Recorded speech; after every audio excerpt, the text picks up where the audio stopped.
السلام علیکم۔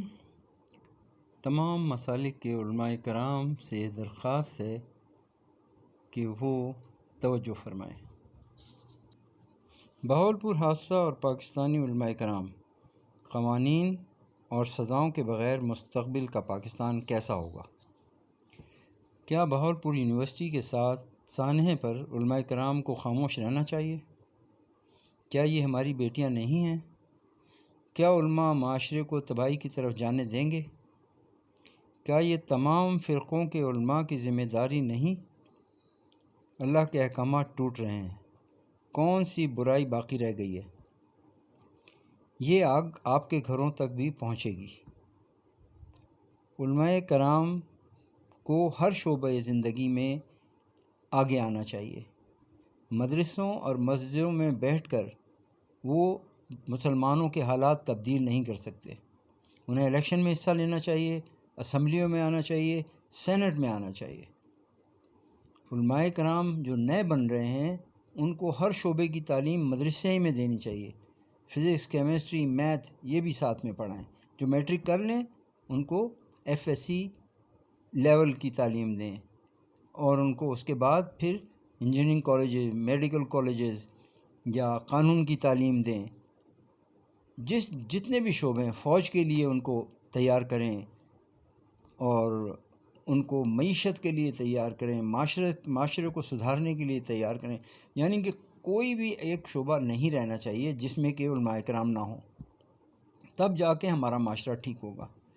اقرا سے ہمارا دین شروع ہوتا ہے، یعنی علم کا حصول۔ مسلمانوں کو علم حاصل کرنا چاہیے۔ علم دو طرح کا ہے، ایک اللہ کی معرفت کا علم اور دوسرا علم ہے انسانیت کی خدمت کا علم۔ اللہ کی معرفت تو جب حاصل ہوگی جب لوگوں کو ہم اللہ کی معرفت کے لیے بتائیں گے کہ اللہ کی معرفت حاصل کیسے ہوتی ہے، اللہ کے بارے میں ہم بات کریں گے۔ جب تک مناظرے، بحث، مباحثے ہوتے رہیں گے، جب تک مسلمانوں میں آخرت کی فکر نہیں آئے گی، جب تک مسلمان اپنے رب کو پہچانیں گے نہیں، جبکہ قرآن مجید فرقان حمید کی پہلی سورت ہے الحمدللہ رب العالمین۔ مسلمان کو ذکر کرنے والا ہونا چاہیے، مسلمان کو اپنے رب کی پہچان ہونا چاہیے، مسلمان کو پتہ ہونا چاہیے کہ اللہ کے احکامات کیا ہیں، کیا کام کرنے ہیں مسلمان نے، کیا کام نہیں کرنے ہیں، یہ مسلمان کو معلوم ہونا چاہیے۔ تو کیا یہ ہمارے آج کے مسلمانوں کو، اگر 100 مسلمان لے لیں آپ، 100 میں سے ایک مسلمان کو بھی قرآن کے پہلے اور دوسرے صفحے کا نہیں پتہ؟ تو ہم اگر مدارس اور مسجدوں کے اندر صرف دین کو محدود کر دیں گے، عام مسلمانوں کو دین کا پتہ نہیں ہوگا، تو معاشرہ اسی سمت جائے گا۔ آج اسکول، کالج اور یونیورسٹیز میں کیا ہو رہا ہے آپ بڑی اچھی طرح جانتے ہیں۔ وہاں منشیات بھی ہوتی ہے، وہاں کیا کچھ نہیں ہوتا، ڈانس اور گانے اور ناچ اور کیا کچھ نہیں ہوتا۔ تو کیا یہ اسلامی جمہوریہ پاکستان ہے؟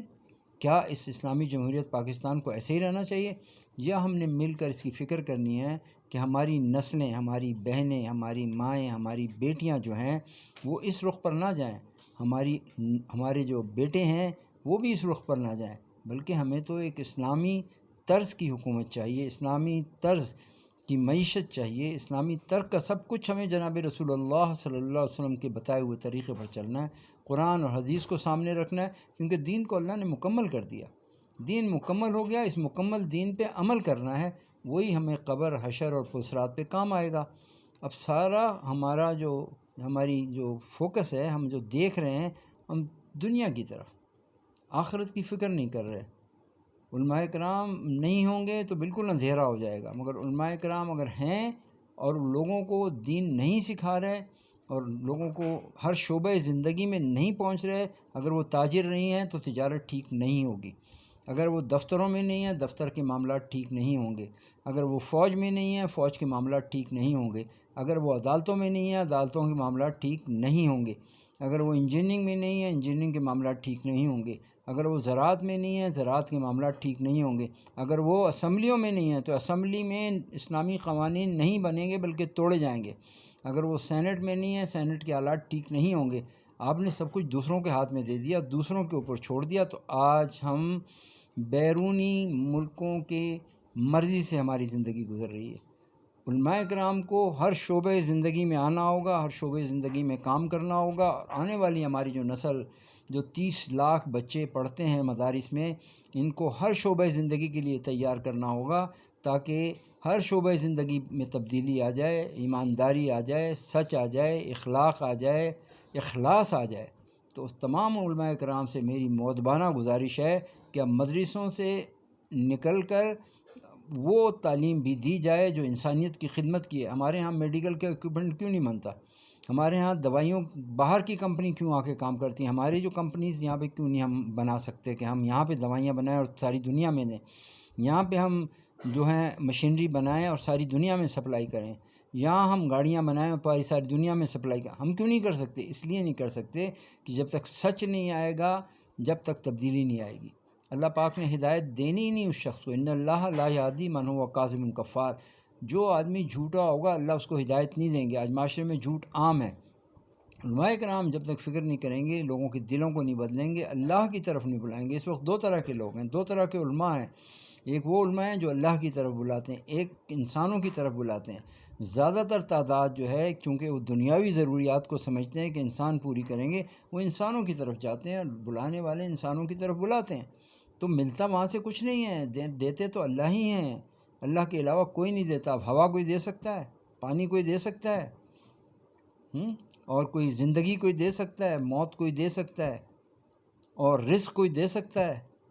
کوئی چیز کسی کے ہاتھ میں نہیں ہے، اپنی زندگی اپنے ہاتھ میں نہیں ہے۔ کب کس نے مر جانا ہے کسی کو نہیں معلوم، ہمارے اندر کیا خرابی ہو رہی ہے ہمیں نہیں معلوم۔ علماء کرام سے میری مؤدبانہ گزارش ہے کہ اب مدارس میں آپ دینی تعلیم کے ساتھ دنیاوی تعلیم بھی دیں، اور ہر شعبہ زندگی کے لیے تیار کریں، تاکہ ہر شعبہ زندگی میں اسلام کی برکات جو ہیں، فیوز جو ہیں، وہ حاصل ہوں۔ اللہ پاک ہم سب کو عمل کرنے کی توفیق عطا فرمائے۔ ہمارے علماء کرام کو اللہ پاک قوت ایمانی سے مضبوط کریں، اور وہ ہر شعبہ زندگی میں آئیں۔